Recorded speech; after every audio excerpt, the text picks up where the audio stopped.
Bonjour à tous et bienvenue à ces GRU 2021, bienvenue à ce rendez-vous des acteurs du renouvellement urbain.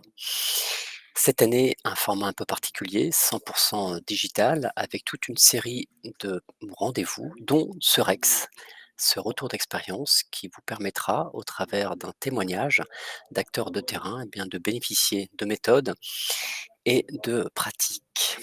C'est un format court, ce REX, 30 minutes, au cours duquel, vous pourrez bénéficier, de ce retour d'expérience, de ce témoignage, dans un premier temps et ensuite on pourra poursuivre avec, vos réactions, vos questions. La possibilité de réagir par rapport à ce Rex, vous en avez 2 possibilités. Soit vous pouvez alimenter le chat en continu, par écrit, ou si vous souhaitez plutôt réagir en direct, à l'oral, c'est possible, mais je vous inviterai simplement à le faire à la fin de la présentation de nos 2 intervenants. Une intervention radicale sur l'habitat indigne du centre ancien par une action combinée du PNR, QAD et de Foncière Logement d'INEO. Nous allons aller du côté de Marignane pour découvrir cette intervention avec nos 2 intervenants qui sont avec nous. Cynthia Cavalli, directrice chef de projet PNR QAD à la ville de Marignane, bonjour, et Marian Billard, directeur du développement Foncière Logement d'INEO. Voilà. Bonjour.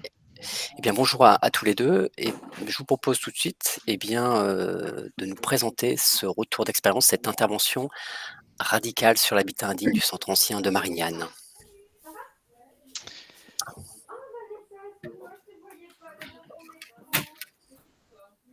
Bonjour à tous. Maxime, oui, la première diapo, merci. On va commencer par la ville de Marignane. Je présente un petit peu le périmètre de notre intervention. On peut passer à la diapositive. Voilà. Donc, le PNRCAD de Marignane, c'est un projet qui porte sur un périmètre de 35 hectares. 25 hectares, pardon, dont 13 correspondent au centre ancien et on peut dire aux différents centres anciens de la ville, puisque c'est un centre ancien à l'urbanisme pluriel avec 3 secteurs qui sont caractérisés par des structures assez radicalement différentes. On a en jaune, donc sur la ceinture, un secteur d'urbanisme qui favorise le développement de l'activité économique, une structure quand même assez ouverte. En son centre, un cœur historique d'origine dont la tramvière est finalement très marquée par son passé médiéval, qui a une tramvière qui n'a quasiment pas bougé, en tout cas jusqu'au début des travaux du programme de requalification engagé grâce au programme national porté par l'ANRU. Et donc mis en œuvre par la ville de Marignane sur ce territoire. Et puis le dernier secteur, le secteur du faubourg, qui est en fait un urbanisme qui a commencé à se développer avec le cadastre napoléonien, donc dont le tracé s'appuie sur le tracé du cadastre napoléonien, les alignements et une urbanisation qui se développe plutôt par la population ouvrière sur les champs qui bordaient le centre historique. Donc, ce centre ancien, c'est en 2010, au moment de la réflexion pour monter ce PNRCAD, 1253 logements, dont 165 murés, 21% de logements vacants, et donc à la nécessité d'un projet global qui est conventionné le 17 février 2012 pour mettre fin à l'insalubrité du centre ancien, les problématiques de réseau qui n'ont pas été refaits depuis des années, aérer les rues, on a parlé de secteurs médiévaux, créer des percées pour désenclaver le site et puis programmer des logements de qualité en réhabilitation, mais après avoir engagé un gros travail de curetage des îlots qui était resté structurellement insalubre. Haussmann n'était pas passé à Marignane, donc il fallait, avec d'autres méthodes, on est travaillé un peu moins radicalement, mais quand même permettre d'avoir une architecture vivable. Donc c'est un projet ambitieux qui va au-delà de la programmation de logement. Le but, c'est de revitaliser la ville centrale du bassin ouest. Marignane, c'est 5 000 habitants au début des années 60, 35 000 depuis les années 80, et ça ne bouge plus, avec un repli, une ville qui devient plutôt pavillonnaire et dortoir, et où les gens travaillent dans le bassin d'emploi qui est juste à côté, mais on ne vit finalement plus vraiment dans le centre-ville. On va passer à la slide suivante, si vous voulez bien, Maxime. Donc, bon, c'est un programme qui commence en 2012, mais on se rend compte en 2018 que la stratégie d'investissement public sur le cœur doit être renforcée sur le cœur historique, puisqu'on travaillait sur 25 hectares, et que finalement, on va aller travailler sur les années qui viennent, reconcentrer tous les investissements sur à peu près les 6 hectares centraux, ce noyau dur qui est complètement dépeuplé. Il ne reste plus que 10 habitants, voilà, il ne reste plus que 10 ménages dans le centre historique. On en a retrouvé un peu parce que des programmes ont été livrés l'année dernière par 13 Habitat, donc ça a ramené de la population, on a doublé la population du centre historique en un an. Et donc cette concentration des investissements sur le cœur historique paraît absolument nécessaire pour désenclaver le quartier et faire un effet levier, un appel, puisque on avait besoin effectivement de pouvoir trouver des porteurs de projets sur le centre historique. Donc, Folia Provence qui conventionne à ce moment-là une participation renforcée en prenant un des gros îlots du cœur médiéval. La ville qui, avec l'aide du département, de la région et de l'ANRU, va mettre en place une grande école des arts, reconcentrer dans le cœur historique les équipements municipaux qui ont quand même une prémie totale, on a 2000 élèves, sur le centre, plutôt que d'avoir des équipements en périphérie. Et puis, on se dote d'un aménageur pour nous aider à apporter les travaux préparatoires qui sont assez considérables. Mais une impasse sur l'opération centrale, qui est en fait la création d'une nouvelle place urbaine dans le centre historique par cette suite aux démolitions d'un certain nombre d'îlots qui ont été identifiés dès 2011 dans la mission architecturale et urbaine. La création de la percée. Donc, cette nouvelle place auquel va prendre naissance à un nouveau lieu de vie avec un équipement majeur, une volonté de reconstruire l'image, l'identité du centre ancien, avec une mixité entre une mixité de l'image entre l'image du village provençal et des restes en fait du passé un peu glorieux de Marignane, type Renaissance, la seigneurie des Baux aussi à l'époque du Haut Moyen Âge. Donc une architecture qui est très très qualitative, coûteuse aussi.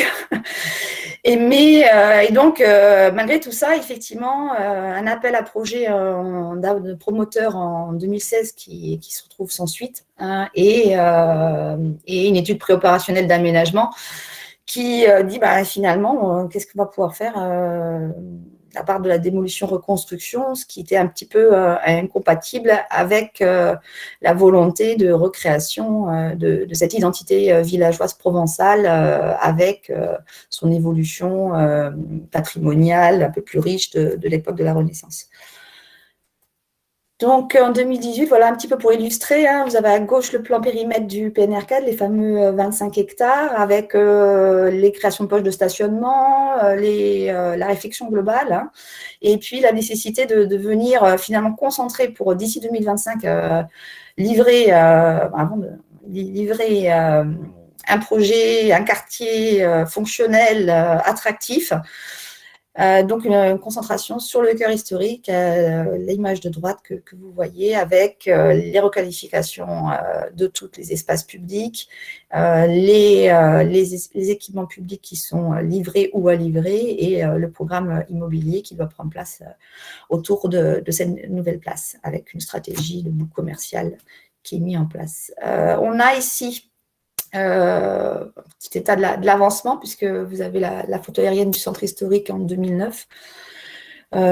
Et puis, prise de manière un peu plus décalée en 2020, mais où on voit qu'effectivement, la création, l'arrivée des percées, des élargissements de certains secteurs qui avaient été reconstruits sur les fossés historiques, puisque la ville était qui est une ville à l'époque fortifiée avec des fossés, une mise en eau qui est aujourd'hui la ceinture historique et commerciale que vous voyez juste sur la diapo en bas à droite.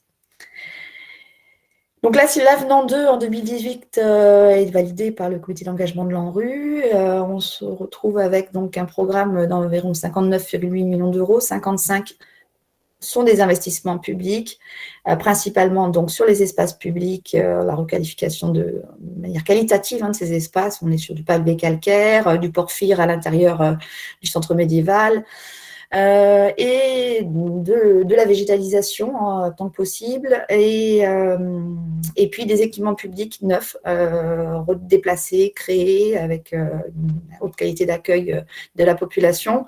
Donc 10 équipements publics, dont 9 sont livrés aujourd'hui, le 10e étant le grand équipement du centre historique qui va être réalisé dans les années qui viennent, qui démarrent en termes de travaux. On a une première phase de fouille des sous-sols qui s'achève et qui sera livrée avec le programme de foncier logement qui va vous être présenté un petit peu plus loin. Donc, une révision de la production de logements sur le cœur historique. Là, on parle que du cœur historique, un petit peu à la baisse, parce qu'on avait une volonté de faire 139 logements sur le cœur au début du programme. Et on descend un petit peu à 131, parce que effectivement, l'équipement public prend plus de place aussi. Et donc, on reconventionne l'avenant 2 avec les partenaires sur ces bases. Donc, on est sur 31 locatifs sociaux, 42 logements libres et 58 logements à vendre en l'état après curtage. Donc, c'est encore le nœud du problème. C'est qui va nous acheter les 58 logements à vendre en l'état. Donc, un rapprochement avec foncier à logement qui est plus que bienvenu. Si on peut prendre l'expression de notre maire, c'est le rayon de soleil parisien qui est arrivé à Marignane. On a du soleil à Marignane, mais on avait besoin, pour conforter notre soleil, l'arrivée des Parisiens. Et c'est une sortie de l'impasse pour nous avec un programme qui est renforcé en termes de qualité de logement. Marien vous en parlera, qui est renforcé aussi puisque du coup, on arrive à produire 80 logements sur le cœur historique. Donc, ça prend les vacants, la plupart des logements qu'on voulait vendre en l'état, on ne sent pas trop quelle qualité ils auront derrière, qui arrivera à investir parce qu'on est très contraint sur ce site. Et on arrive, et Foncier Logement arrive à faire 70% de ces logements en réhabilitation. Le reste étant de la reconstruction de haute qualité, mais en œuvre, puisqu'il y a eu des démolitions qui ont été réalisées par la ville du fait de l'état des bâtiments, fortement dégradés avec le temps, 30 ans de passif sur le centre historique, qui se gère aujourd'hui d'un point de vue technique et politique, et avec beaucoup de collaboration et d'intervention en dentelle de chacun pour arriver à sortir le projet. Donc, en complément de tout ça, 40-43 logements dans le périmètre PNR4, juste en bordure du centre historique, mais qui permettent de faire sortir les opérations et qui permettent effectivement aussi de donner une perspective à ce secteur qui était identifié comme un secteur de renouvellement urbain et pour lequel les projets étaient assez peu encore définis. Donc, tout ça, donc un rapprochement avec Foncier Logement, qui est un investisseur d'intérêt général, donc qui rassure pour nous, commune, la transition vers la cession de ces espaces qui sont complètement au cœur de notre identité initiale et l'identité qu'on souhaite retrouver à Marignane. Voilà, et puis on arrive enfin à avoir effectivement une transcription de ces attendus architecturaux et patrimoniaux dans un projet qui permettent d'arriver à sortir l'image de la ville qu'on souhaite retrouver. Je vais laisser Marien prendre la suite et nous expliquer son beau projet. Bon, merci beaucoup, Cynthia. Il ne me reste plus beaucoup de temps, mais vu que tu m'as qualifié de rayon de soleil parisien, je ne peux pas m'en offenser. Bonjour à tous, encore une fois. Effectivement, quand nous sommes arrivés sur le centre-ville, sur Marignane, et que nous avons découvert l'état du centre-ville, vous avez une photo donc à gauche qui vous dépeint, une image vaut 1000 mots. Ça vous donne une idée un peu de l'état dans lequel est cette place de l'Olivier actuellement. Donc ça, c'est une photo qui regarde la place de l'Olivier en direction du soleil levant, et qui montre l'état de ruines avancé dans lequel on a trouvé le centre-ville de Marignane, dans lequel est ce centre-ville pour les raisons qu'évoquait Cynthia, et sur lesquels aucun projet ne trouvait d'équilibre économique, et seul un modèle investisseur comme le nôtre finalement pouvait construire une solution adaptée. Je vous propose d'aller sur la diapositive suivante, Maxime, s'il vous plaît. Ce qu'il faut savoir de nous, c'est qu'on est Foncière Logement, on est un opérateur investisseur. Donc on assume potentiellement la maîtrise d'ouvrage de nos biens. En général, on l'assume. Et derrière, surtout, on assume la gestion de ces biens dans le temps long. Et donc, c'est le principe d'une foncière, c'est-à-dire qu'on est un partenaire aux côtés des collectivités, et on est là pour longtemps. Ce modèle investisseur, il est assis sur les fonds baptismaux du plan d'investissement volontaire qui a été signé entre Action Logement et l'État, pour lequel 400 millions d'euros de PEC de 1% ont été fléchés vers la résorption de l'habitat indigne. Et donc, c'est cet argent-là qu'on met au service des collectivités qui sont en prise avec du logement ou de l'habitat indigne. Ce modèle investisseur, il permet d'assumer des surinvestissements, en fait, par rapport à un opérateur promoteur classique. Moi, je pouvais donner le chiffre du coût moyen de réhabilitation ou de construction sur le centre historique. On est à 2700 € par mètre carré chab hors taxe. Donc, ça vous donne une idée sur un marché immobilier qui doit être autour de 2008-3000 € sur Marignane. Donc TTC par essence, enfin en tout cas c'est les prix vendeurs. Nous, on est capable d'assumer par le modèle investisseur et grâce aux fonds baptismaux du plan d'investissement volontaire, on est capable d'assumer un coût de travaux de 2700 € par mètre carré chab hors taxe. Alors certes, effectivement, on a besoin que le foncier soit gratuit, mais peu d'opérateurs, voire aucun opérateur sans subvention complémentaire de la ville ne peut être en capacité de porter ce modèle-là. Pourquoi ? Et c'est le troisième point, c'est parce qu'en fait, on est une foncière, donc on est bailleur, mais on n'est pas bailleur, on est un bailleur qui applique tous les niveaux de loyer. Donc on est capable d'assumer des niveaux de loyer libres et des niveaux de loyer conventionnés, mais notre modèle est fondé majoritairement sur du loyer libre intermédiaire, qui peut être accompagné par une petite part conventionnée. Le deuxième point, il est important, je suis pas passé dessus, mais le deuxième point est important, c'est-à-dire qu'on a un opérateur qui porte et assume son risque. C'est-à-dire que nous, quand on s'engage aux côtés de la ville de Marignane, on y va. Et on n'a pas de clause de reprise si jamais on n'arrive pas à commercialiser les logements, par exemple. Si on n'arrive pas à remplir nos logements, on sera là, on sera aux côtés de la ville de Marignane, et aux côtés de tous les partenaires avec lesquels on peut être engagé. On prend en charge, effectivement, on a pris en charge toutes les missions d'assistance à maîtrise d'ouvrage et les études qui ont été nécessaires pour étudier et mettre en place le projet sur le centre-ville. Et puis, on a agi en concertation avec tous les partenaires du projet, et au premier rang desquels, évidemment, la ville de Marignane, la métropole Aix-Marseille-Provence également, et puis l'enjeu déterminant des architectes des bâtiments de France, et puis je ne les cite pas là, mais également le SRA, le service régional d'archéologie.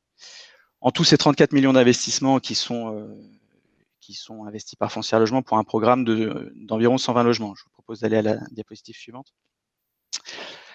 Et donc, je vous le disais, on est capable d'assumer des coûts de transformation qui sont très élevés pour des marchés immobiliers qui sont assez classiques. Il y a bien que les marchés, il y a bien que le marché parisien et le marché de quelques villes-centres, métropoles-centres, qui sont capables d'assumer des coûts de transformation aussi élevés que 2700 ou 3000 € de travaux.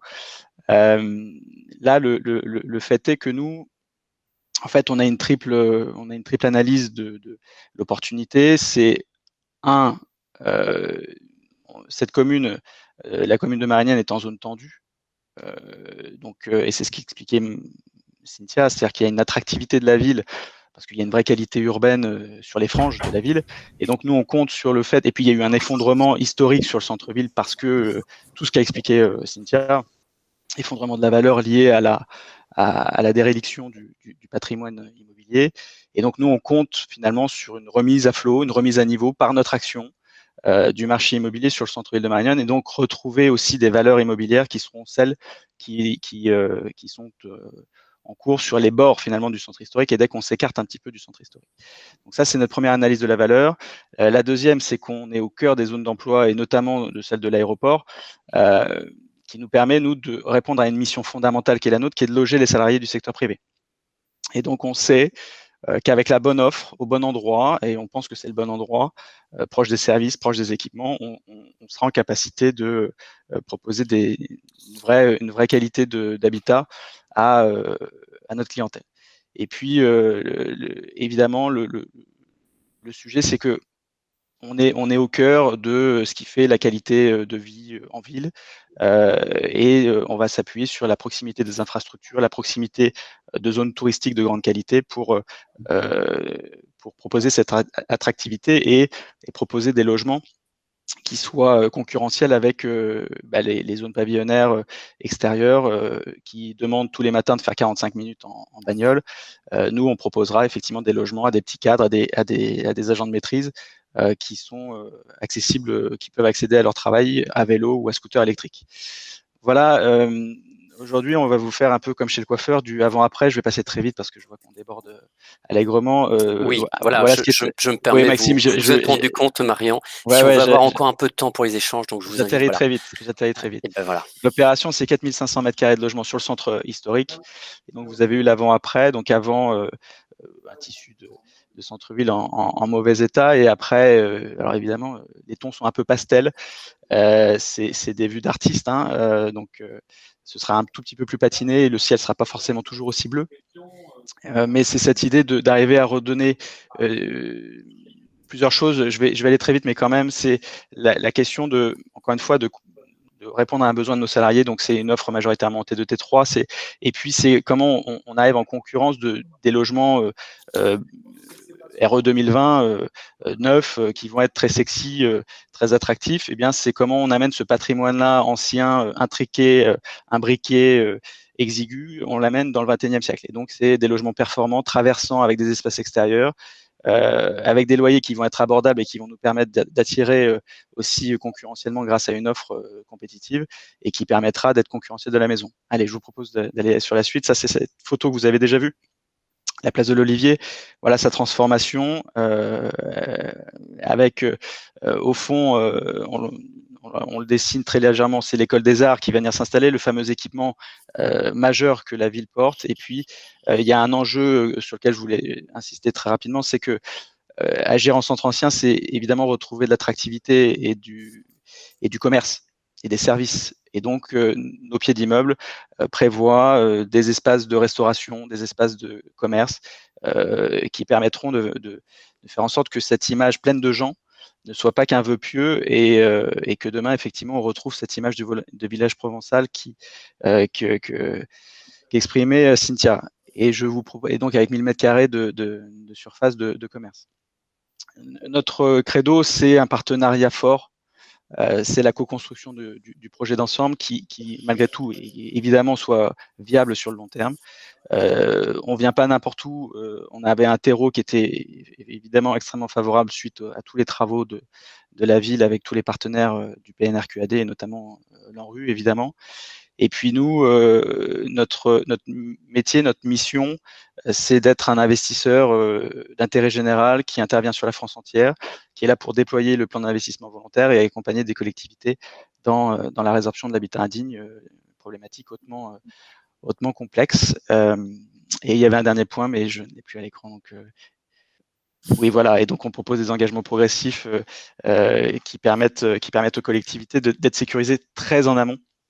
Et je pense que Cynthia peut en témoigner. On est là depuis un petit moment et on a mis en place le protocole foncier très vite pour sécuriser sur le projet, la programmation, la ville. Voilà. Allez, j'en reste là et je vous laisse la parole. Merci Maxime de m'avoir laissé ce petit temps. Merci à vous deux. Donc, je vais pas conserver la parole. Hein. Le but, c'est vous qui participez à ce Rex. Vous pouvez réagir alors de deux manières, soit via le chat, soit en levant la main, en utilisant la petite icône qui va bien. Voilà. N'hésitez pas à prendre la parole, à réagir, poser une question à Marian ou à Cynthia.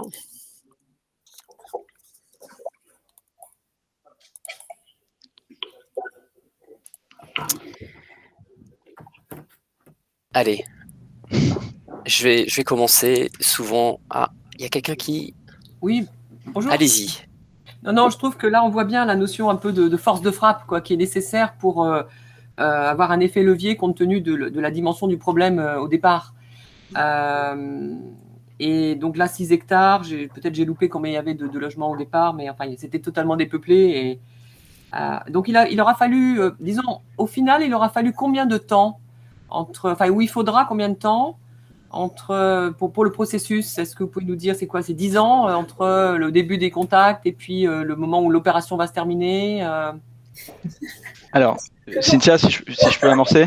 Vas-y, oui, ça engage nous, le dispositif d'INEO, c'est un métier qui a été créé chez Foncière Logement, qui a une autre fonction, qui est la diversification dans les quartiers en rue QPV classiques, pas forcément les quartiers anciens. d'INEO est né de l'événement tragique de l'effondrement des immeubles de la rue d'Aubagne. Donc nous, on est né en novembre 2018. En tout cas, l'idée a émergé de cet événement-là, et donc on est entré en contact avec la ville de Marignane 6 mois plus tard. On est entré en contact à la mi-2019. Et si vous voulez, l'année 2019 a été occupée à stabiliser avec la ville le projet et le protocole foncier qui leur permettait de sécuriser, qui nous permettait à tous de nous sécuriser dans l'engagement réciproque de la transformation de ces biens-là. Et donc ce protocole foncier, en gros, pour le dire dans des termes qui sont plus classiques, c'est une pré-promesse de vente. Pourquoi pas une promesse de vente? Parce que on va dire l'objet et le prix n'étaient pas complètement stabilisés. Et donc on est passé par cette idée du protocole foncier qui est finalement tout aussi engageant si on en croit notre avocate. Par rapport à la durée, je me permets, Marion. Et j'y vais. Donc 2019, on s'est consacré à protocole foncier. 2020, on a tâché de retenir les entreprises et les opérateurs qui nous accompagnent. La livraison, c'est 2024. Là, aujourd'hui, on a sélectionné les opérateurs qui vont nous accompagner. Et là, on rentre dans la phase de permis de construire. On va déposer les permis de construire avant la fin de l'année. Démarrage des travaux l'année prochaine, et donc on se donne 2 ans pour faire les travaux, donc ça nous amène premier semestre 2024. Donc en gros 5 ans entre le moment où le rayon de soleil parisien est arrivé. Je suis désolé Cynthia, mais ça je vais le garder pour longtemps. Et le moment où les fleurs et les arbres ont donné leurs premiers fruits. 5 ans, merci. Alors, deux questions que je vais vous livrer. Il nous reste 3 minutes, le temps passe très vite. 2 questions qu'on retrouve au niveau du chat. Intervenez-vous uniquement sur du foncier déjà maîtrisé? Première question. Et je vous livre tout de suite la seconde. Comment avez-vous minimisé le reste à charge de la commune suite à la cession à l'AFL? Voilà, je vous livre ces 2 questions. Marian, Cynthia? Alors sur les terrains déjà maîtrisés, oui, nous, en fait, on peut protocoliser, on peut passer des accords sur des terrains qui seront maîtrisés, mais on ne devient propriétaire qu'une fois que les terrains sont maîtrisés, soit par la collectivité, soit par les opérateurs qu'elle aurait désignés pour le faire, opérateurs fonciers, opérateurs aménageurs. Voilà, ça c'est pour répondre de façon très claire. Donc on peut contractualiser très tôt, même avant que ce soit maîtrisé, mais il faut qu'il y ait la maîtrise qui soit faite à un moment ou à un autre par la collectivité ou ses opérateurs. Et l'autre question, pardon? L'autre question, comment avez-vous minimisé le reste à charge de la commune suite à la cession à l'AFL, Cynthia? Alors, sur le reste à charge, on a trois axes en fait qui ont permis d'intervenir. Bon, déjà, on avait acquis en fait ce foncier depuis tellement d'années qu'aujourd'hui, il n'était plus compté comme valorisable en fait en revente. Hein, donc, on a abandonné. On considère qu'il n'y a pas de reste à charge du point de vue foncier puisque ça a été finalement amorti, d'une drôle de manière, mais amorti. Et puis après, on a 2 axes. Hein. On a de l'ANRU qui intervient, puisqu'on est sur le secteur de la place de l'Olivier, on est sur une opération de Doride. Donc, on a effectivement là, pour le coup, l'ANRU qui subventionne les travaux préalables à presque 50%. Et puis et l'autre partie, l'autre partie, c'est donc le reste à charge commune sur les travaux préalables de ce secteur. Finalement, il est rebasculé dans le cadre d'une subvention d'équilibre de la concession d'aménagement. Voilà. Et après, on a un troisième sujet. Je pense que c'est ce qui a aussi permis à Foncière de développer tout ça. C'est que le terrain, c'est une opération d'aménagement multisite, une concession d'aménagement multisite. On a dû réunir en fait ce secteur centre historique très compliqué et cher à traiter avec une zone de renouvellement urbain plus classique à proximité immédiate. Et ça a été de céder le terrain, là, pour le coup, sur le prix de la base de l'étude préopérationnelle de la concession, hein, le coût minimal, qui avait été figé sur ce terrain. Donc, on n'a pas cherché non plus à… disons que c'est devenu compliqué, à valoriser plus le terrain. On est resté sur l'équilibre économique de la concession qu'on avait figé en 2018. Merci Cynthia. Alors on va devoir s'arrêter. Les 30 minutes sont dépassées. En vous remerciant, Cynthia et Marian, pour ce retour d'expérience, pour cette mise en perspective, notamment sur la question des durées, et puis voilà, sur cette évolution de ce centre ancien. Merci aussi à vous qui avez participé à ce REX, et on vous invite à poursuivre votre visite au sein de ces GRU 2021. Il y a plusieurs options. Il y a bien évidemment d'autres REX. Il y a encore un grand débat, et vous pouvez aussi vous rendre sur le café virtuel pour échanger avec notamment des structures innovantes. En ce moment, il y a un marché avec des structures innovantes. Je vous souhaite à tous une bonne journée. Merci à tous. Merci. Merci, au revoir.